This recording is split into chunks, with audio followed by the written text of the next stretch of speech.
ನನ್ನ ಹೆಸರು ಬದ್ರಿ ಪ್ರಸಾದ್ ಮಠದ್. ನಾನು ಅಶೋಕ್ ಲೇಲ್ಯಾಂಡಲ್ಲಿ ಕೆಲಸ ಮಾಡ್ತಾಯಿದ್ದೀನಿ. ನಾನು ಮನೆ ಬೇಕು ಅಂತೇಳಿ ಹುಡುಕ್ತಾ ಎಲ್ಲ ಕಡೆ ನೋಡ್ತಾ ಇದ್ದೆ. Launch offer actually ready to move ಮನೆ ನೋಡ್ತಾ ಇದ್ದೆ. ಏನಂದರೆ ಬಜೆಟ್ ಜಾಸ್ತಿ ಆದದಕ್ಕೆ ಪ್ರೀ ಲಾಂಚ್ ಆಫರ್ ಡ್ರೀಮ್ಸ್ ಇನ್ಫಾದಿಂದ ಕೊಡ್ತಾರೆ ಅಂತ ಗೊತ್ತಾದ ತಕ್ಷಣ ಅಲ್ಲಿ ಹೋಗಿ ಎಂಕ್ವೈರಿ ಮಾಡಿದೆ. ಜನವರಿಯಲ್ಲಿ ಎಂಕ್ವೈರಿ ಮಾಡಿದೆ ಅಬೌಟ್ ದ ಡ್ರೀಮ್ಸ್ ಪ್ರಾಜೆಕ್ಟ್. ಅವ್ರು ಹೋದ ತಕ್ಷಣ ಫಸ್ಟ್ ಟೈಮ್ ಭೇಟಿಯಾದಾಗ ಏನು ಹೇಳಿದ್ರಂದರೆ, ಈಗಿನೂ ಲ್ಯಾಂಡ್ ಪರ್ಚೇಸ್ ಆಗಿದೆ, ಓನ್ಲಿ ಸೇಲ್ ಅಗ್ರಿಮೆಂಟ್ ಆಗಿದೆ, ಫರ್ದರ್ ಡಾಕ್ಯುಮೆಂಟೇಷನ್ ಇನ್ನೂ 2 ತಿಂಗಳಾಗುತ್ತೆ ಅಂದರು.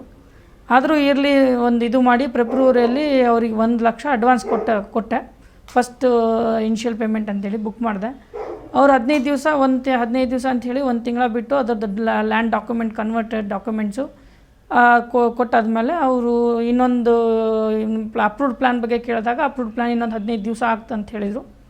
15 ದಿವಸ ಅಪ್ರೂವ್ಡ್ ಪ್ಲ್ಯಾನ್ ಅಂದಾಗ ನಿಯರ್ ಬೈ ಮಾರ್ಚಲ್ಲಿ ಅವ್ರು ನನಗೆ ಅಪ್ರೂವ್ಡ್ ಪ್ಲ್ಯಾನ್ ಕೊಟ್ಟಾದಮೇಲೆ ರಿಮೈನಿಂಗ್ 50% ಅಮೌಂಟ್ ಅವ್ರಿಗೆ ಕೊಟ್ಟು ಹೋಮ್ ಲೋನ್ ಪ್ರೊಸೆಸಿಂಗಿಗೆ ಸೇಲ್ ಅಗ್ರಿಮೆಂಟ್ ಮಾಡ್ಕೊಂಡಾಯ್ತು ಅವ್ರ ಜೊತೆ. ಸೇಲ್ ಅಗ್ರಿಮೆಂಟ್ ಮಾಡ್ಕೊಂಡು ಅವ್ರು ಹೋಮ್ ಲೋನ್ ಪ್ರೊಸೆಸಿಂಗಲ್ಲಿ ಹೋಮ್ ಲೋನ್ ಸಲುವಾಗಿ ನಾನೇನು ಅಷ್ಟು ಅಡ್ಡಾಡಲಿಲ್ಲ.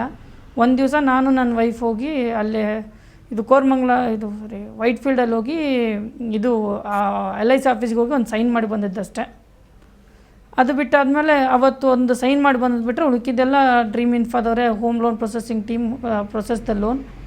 ಅದಾದಮೇಲೆ ಈಗ ಹೋಮ್ ಲೋನ್ LICಯಲ್ಲಿ ಹೋಮ್ ಲೋನ್ ಸಿಕ್ಕಾಗಿದೆ nearby whatever the I want. ಈಗ ರಿಜಿಸ್ಟ್ರೇಷನಿಗೆ ರಿಜಿಸ್ಟ್ರೇಷನ್ ಮಾಡ್ಲಿಕ್ಕೆ ಹೋಗ್ತಾಯಿದ್ದೀನಿ.